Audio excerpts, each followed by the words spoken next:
Boa noite para vocês, boa noite para todos e todas. Alguns que eu já conheço. Kátia, quanto tempo? Bom te ver. Cleni, a gente se vê de vez em quando. Muito bom. Nalva, que eu ainda não vi. Vanderlei. Tem que ser crente, né? De Jesus e ainda é dos santos, né? Prazer te ouvir também. Ouvir a Jandira, muito bom. Obrigado pelo convite para participar dessa celebração. Eu falo com vocês a partir do escritório aqui da Missão Aliança, em Curitiba. E a gente já tem uma caminhada muito, muito bacana, né, com a Life Words. Uma caminhada que eu considero bastante frutífera, né, bastante abençoadora e sempre no sentido de mão dupla, né, daqui para lá, mas de lá para cá também. Tem sido bom caminhar com vocês.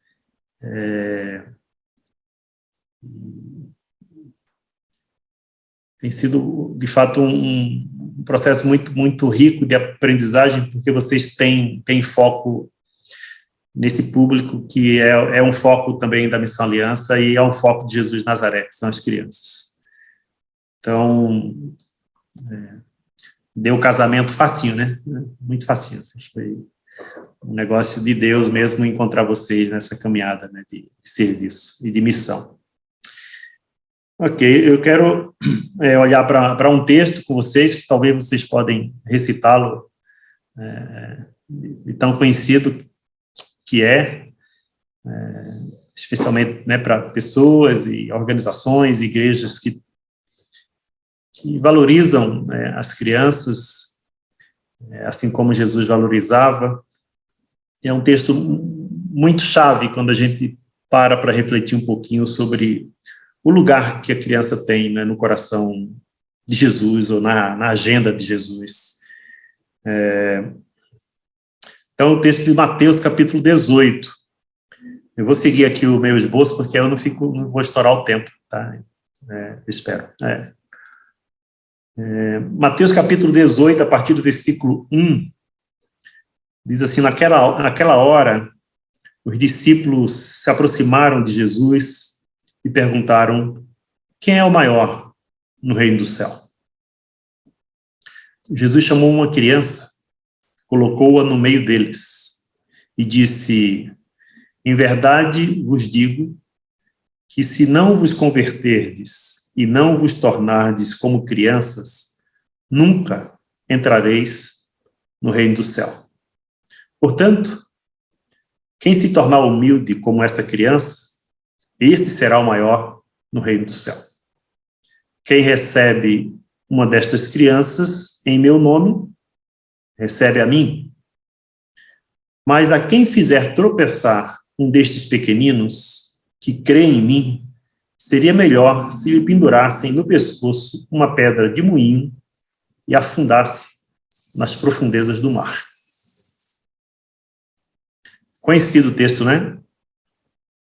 Dá até um arrepio, assim. Palavra de Jesus.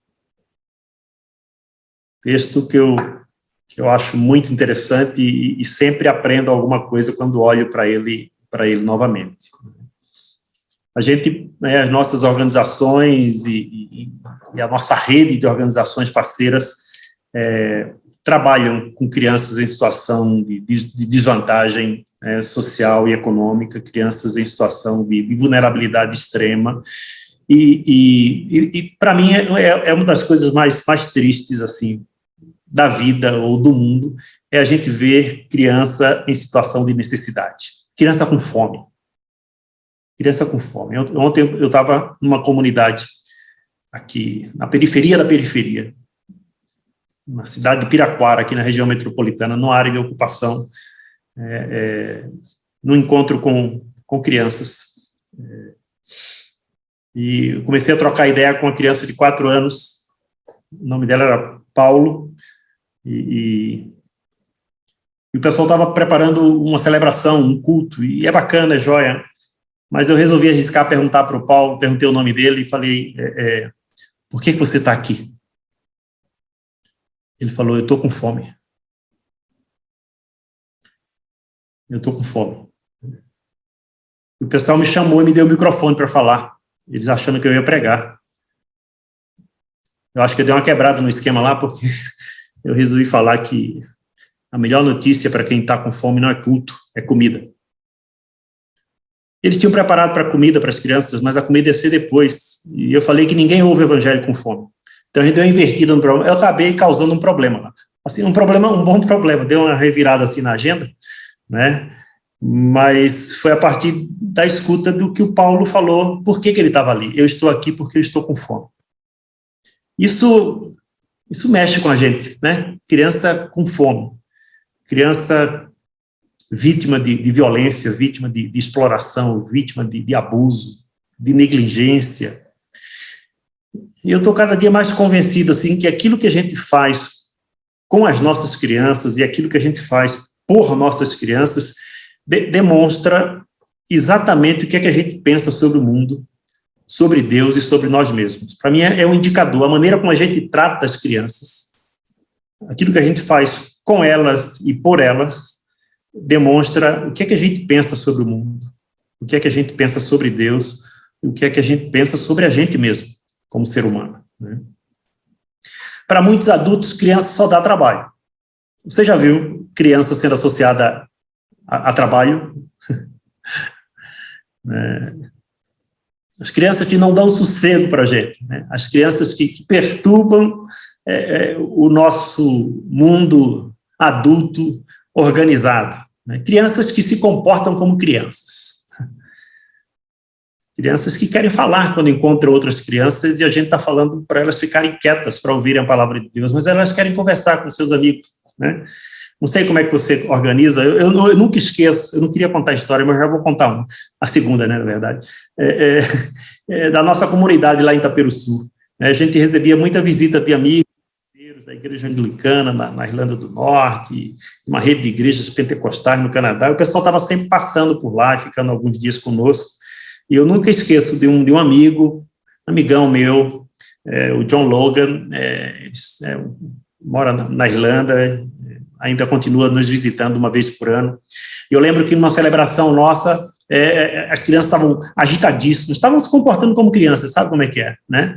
E eu lembro que alguém chamou a atenção das crianças muito, muito duramente, assim, né? E eu estava sentado do lado do John e eu vi que ele teve vontade de se levantar, fazer alguma coisa, eu não saquei muito o que ele tinha na cabeça, né? E alguém, né, repreendeu lá a criança, segura a criança, coloca a criança no seu colo e tal, e tá bom, né? Mas no final, o John me chamou e ele falou assim, Bebeto, deixa as crianças fazerem barulho. Eu falei, tem que ouvir o que esse cara tá querendo dizer, né? Como assim, John? Ele falou, deixa as crianças fazerem barulho, porque barulho de criança é barulho de vida. Eu não tinha pensado assim, né? A intenção da irmã lá era colocar ordem no culto. Também não tem nada contra a ordem no culto, tá bom? Mas é tão bom quando alguém, né, alarga a nossa visão e nos dá uma outra perspectiva. E ele terminou dizendo assim, Bebeto, a igreja na Irlanda não tem mais barulho de criança. A igreja vai fechar. Eu falei, caramba, eu nunca tinha pensado nisso. Ele falou, nós não teremos uma outra geração. A igreja vai fechar porque a igreja não tem mais barulho de criança. No outro culto a gente falou, criançada, pode bagunçar tudo. Vocês são bem-vindas aqui, né? Mas eu não ia contar isso, mas acabei já contando, mas às vezes a gente olha para elas assim, né? Como gente que dá trabalho, como gente que nos atrapalha, gente que não dá sossego, e dá trabalho mesmo, mas é um prazer, né? Dá trabalho, mas é um prazer, né? E as crianças fazem isso porque elas são pessoas de verdade, né? Se elas fossem brinquedos, a gente guardava elas no armário, né? Se elas fossem máquinas, a gente guardava elas num armáriozinho, numa caixinha, e eles iam ficar do jeito que a gente colocou lá. Mas é gente, né? É gente que tem a sua própria dignidade, é gente que tem as suas inquietações, é gente que tem a sua identidade única, né? No mundo antigo, crianças só eram vistas como humanas e passavam a interessar aos adultos a partir da puberdade, quando elas se tornavam viáveis como parceiras sexuais. Era assim na época de Jesus. Criança não era tratada como gente. Não era tratado como ser humano.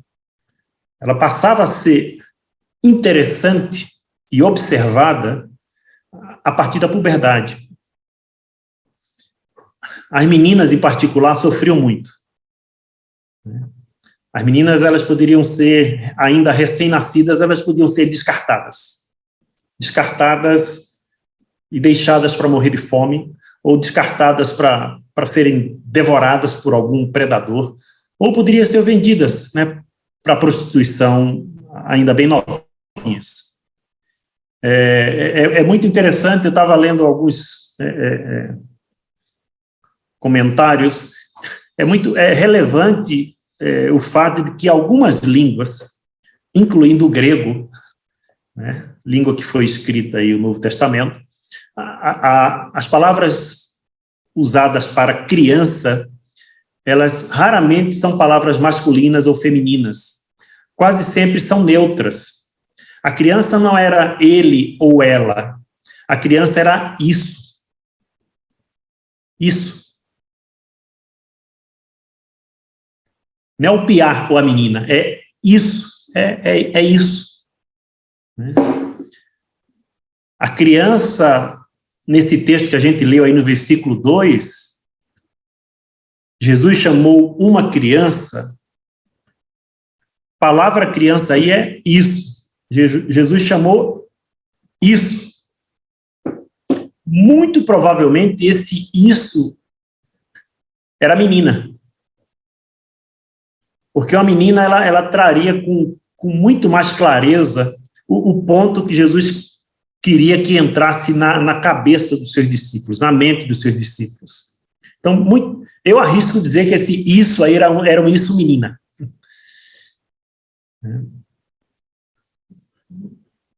Porque Jesus estava querendo que algo importante entrasse na cabeça dos seus discípulos. Ele queria que os seus discípulos aprendessem de que o mais fraco, o mais vulnerável, o mais insignificante ser humano em que se possa pensar é o indicador mais claro possível de como é o reino de Deus. Porque vocês lembram que Jesus está respondendo uma pergunta, né? Naquela hora, os discípulos se aproximaram de Jesus e perguntaram: quem é o maior no reino do céu? Jesus chamou uma criança, colocou-a no meio deles. Então, Jesus estava querendo mostrar algum indicador de como o reino funciona, do que importa no reino, o que é que tem valor no reino, quem tem valor no reino. E Jesus chamou uma criança, alguém que era considerado fraco, vulnerável, insignificante, para falar para os seus discípulos sobre reino. Então, Jesus começa a dar uma invertida na cabeça e no jeito de pensar dos seus discípulos, né? E ele começa a mostrar que esse reino de Deus, né, esse tempo futuro, onde o céu vai governar a terra, não diz respeito à sobrevivência daquele que é mais adequado, daquele que é mais forte, daquele que é mais esperto, daquele que é mais hábil, daquele que é mais competente, daquele que é mais poderoso, daquele que vai na frente de todo mundo. O reino de Deus não é sobre isso. Jesus está ensinando para os seus discípulos que o reino de Deus não é sobre isso. E quando os discípulos perguntam quem seria o maior nesse governo celestial que estava por vir sobre a terra, provavelmente, muito provavelmente, as ideias que os seus discípulos tinham na mente era essa, e que o reino de Deus é daqueles que podem, daqueles que sabem, daqueles que fazem, daqueles que têm habilidade, daqueles que têm competência. Os discípulos conheciam as histórias dos heróis da antiguidade, eles conheciam as histórias, eles tinham nome, eles sabiam quem foram os grandes heróis, e eles associavam o governo de Deus a essa gente poderosa, cheia de fé, cheia de competências, cheia de habilidade. Guerreiros, gente bem-sucedida. Essa era a ideia que eles tinham quando pensavam em reino. Quem é o maior no reino? Quem é o maior no reino?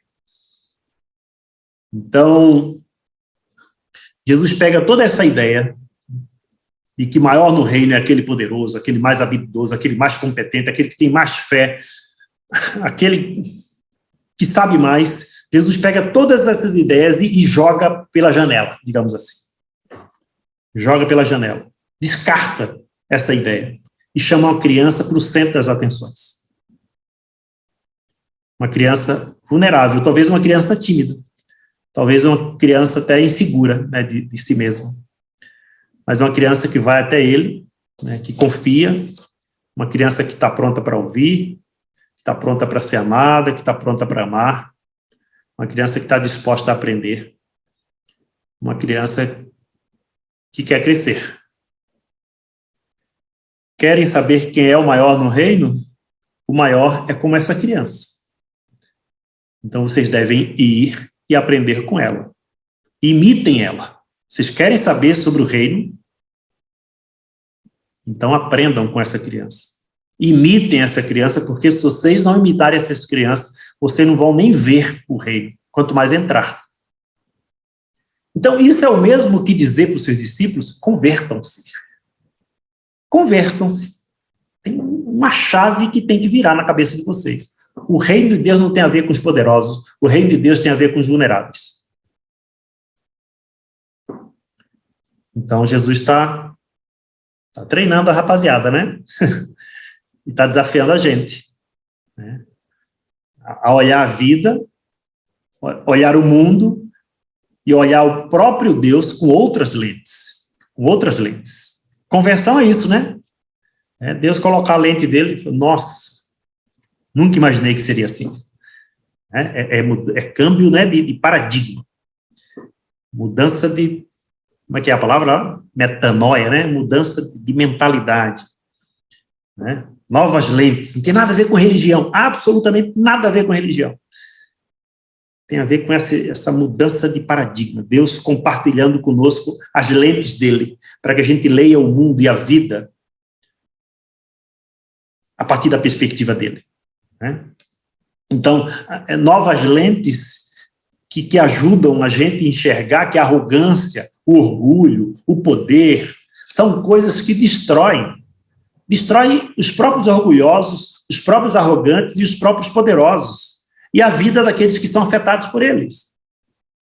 Então, essas lentes que Jesus quer que os seus discípulos adquiram, é uma lente que permita eles enxergarem que a arrogância, o orgulho e o poder são coisas que vão destruir os orgulhosos, os arrogantes e os poderosos.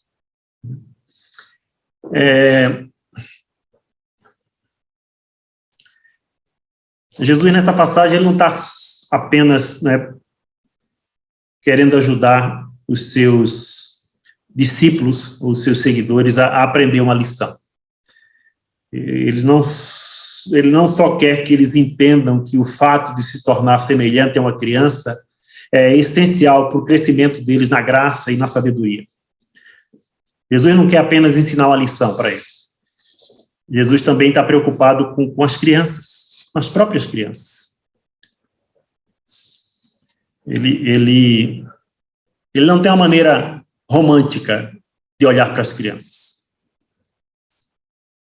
Jesus sabe do estado de vulnerabilidade em que as crianças do seu tempo estavam. Jesus sabe disso. E quando ele acolhe e traz a criança para o centro, ele está acolhendo, mas ele está, ao mesmo tempo, fazendo uma denúncia. Ele está fazendo uma denúncia que ele não tolera a exclusão de crianças. Ele não tolera que criança seja jogada para a margem, que criança seja jogada para a periferia. Jesus traz a criança para o centro. Então, é uma ação de acolhimento, de carinho, de cuidado, de proteção, mas também é uma ação de denúncia. A denúncia de que ele não tolera que criança seja negligenciada. Ele não tolera. Ele sabe o estado em que as crianças estavam. E aí, estou terminando, Jesus faz uma advertência no versículo 6. Contundente. Talvez a gente pode olhar para esse versículo 6 e achar, Jesus pegou pesado, hein? Eu não sei como é que vocês olham para isso, mas eu olho e falo, caramba, quem fizer tropeçar um destes pequeninos que crê em mim, seria melhor se lhe pendurassem no pescoço uma pedra de moinho e afundasse nas profundezas do mar. Suave, né?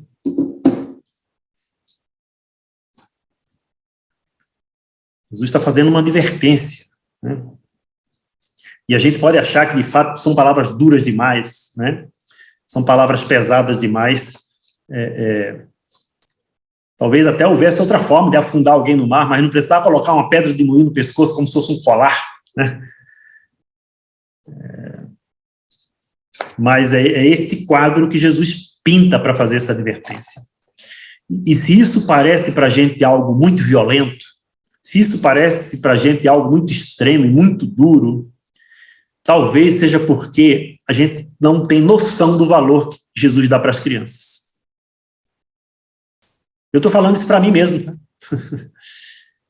Se a gente acha essas palavras de Jesus dura demais, pesada demais, que ele pegou pesado, e a gente acha, eu acho que ele pegou pesado, mas talvez, eu acho que ele pegou pesado, porque eu não tenho dado o valor que ele dá às crianças.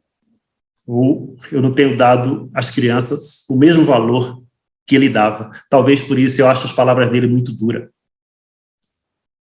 Talvez eu estou subavaliando crianças, né? Ou subvalorizando esses pequeninos amados por Jesus. E a gente pode incluir outros grupos além das crianças, né? Grupos de pessoas que são impotentes e que se encontram também em situação de desvantagem na nossa sociedade, no nosso mundo. O valor que essas pessoas têm no reino de Deus. Então, quem viola o direito de crianças, quem abusa ou explora uma criança, ou até causa algum embaraço ou impedimento para que uma criança se aproxime de Jesus e desfrute de uma vida plena, recebe uma advertência muito mais severa do que qualquer coisa que Jesus disse a respeito de pessoas que podem cometer aquilo que a gente consideraria ou considera grandes pecados. Jesus não falou sobre isso, sobre amarrar uma pedra de moinho no pescoço e se atirar no fundo do mar. Jesus não falou sobre isso quando tratou de algum outro pecado, como matar, como cometer adultério ou como roubar. Jesus não usou essa palavra tão dura para outros tipos de pecados que a gente considera grandes pecados. Matar, cometer adultério e roubar. Negligenciar a criança, será que entra na nossa classificação do pecado? Parece que na de Jesus entrava e entrava com força.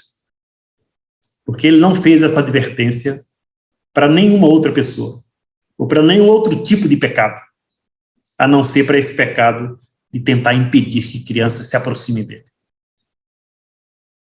Então são palavras duras para tratar uma realidade bem dura. Então, meus irmãos e irmãs, quando vocês decidem se organizar e se articular para construir uma política de proteção e implementar essa política de proteção visando resguardar crianças contra a maldade do mundo, vocês estão alinhados com o coração de Deus. Esse esforço para construir uma política de proteção de crianças e adolescentes nas suas instituições é um esforço alinhado com o coração de Deus, com o coração desse Deus que não tolera, em hipótese alguma, qualquer forma de violência contra os pequeninos. Ele não tolera. A gente aprendeu muito que a gente deve amar aquilo que Jesus ama. E é verdade, mas não é a verdade toda não, viu? A gente é chamado para amar aquilo que Jesus ama, mas também para não tolerar aquilo que Jesus não tolera. E Jesus não tolera que crianças sejam negligenciadas. Ele não tolera. Ele não tolera. Tem coisas que a gente faz e pede para Deus abençoar. Não é? A gente até coloca Deus em uma saia justa, às vezes, né? Pedindo para Deus abençoar uns projetos nossos. Eu acho que se a gente melhorar o ouvido, a gente vai ouvir Deus dizendo assim, meu filho, eu não tenho nada a ver com isso, eu estou ocupado. Não inventa coisa não, eu já estou bastante ocupado aqui. Isso não tem nada a ver com o que eu quero fazer no mundo, isso não tem nada a ver com aquilo que eu estou fazendo no mundo, então não coloca isso para mim não. Né? Tem coisas que a gente faz e pede para Deus abençoar, mas tem outras coisas que a gente já sabe que Deus abençoa, só falta a gente fazer. Proteger os direitos de crianças e adolescentes que se encontram em situação de desvantagem. Você não precisa nem para Deus abençoar. Você pode fazer, porque Deus abençoa e Deus está nessa. Deus está nessa. Então, esse esforço de vocês para construir essa política e o esforço que vocês terão de fazer para implementar essa política é o esforço que está alinhado com o coração de Deus. Se está alinhado com o coração de Deus, vai ter a bênção de Deus, já tem a bênção de Deus, porque faz parte daquilo que ele está fazendo no mundo. O reino é das crianças. Se a gente quiser entrar nele, é bom a gente olhar para elas logo e aprender com elas. Tá bom?